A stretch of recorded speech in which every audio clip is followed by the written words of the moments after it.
ஓம் நமோ வெங்கடேஷாய.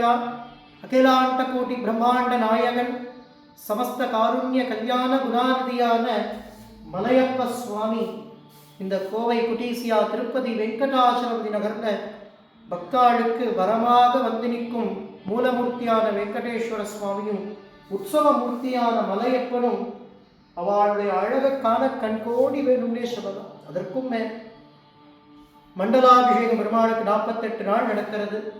ஒவ்வொரு நாளும் பெருமாளுக்கு ஒவ்வொரு திருவாபரணங்கள் புது பட்டு சாத்திட்டு டோலோத்சவத்தில் பரமாத்மா நமக்கு கிருப பண்ணுறதுக்காக அவன் காத்துட்டு இருக்கான்.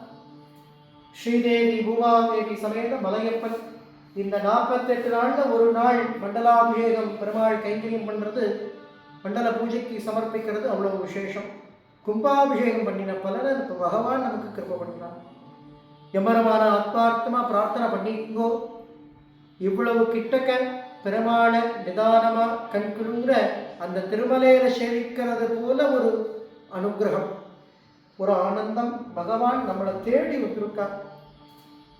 அந்த ஆண்டாள் பிராட்டியார் அருளினதை போல யாம் வந்த காரியம் ஆராய்ந்து அருளேலோரும் காவாய்னு பெருமாளுக்கு தெரியும் நமக்கு என்ன செஞ்சா நாம க்ஷேமமா இருப்போம்னு. பெருமாள் நிச்சயம் நமக்கு கிருப பண்ணுவார்.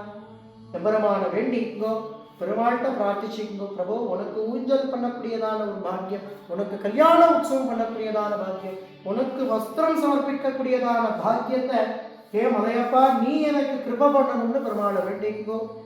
பெருமாள் நிச்சயம் அனுகிரகம் பண்ணுவார். வாங்கோ சேவிக்கலாம் மலையப்பனை. வெங்கடரமணா கோவிந்தா கோவிந்தா கோவிந்தா.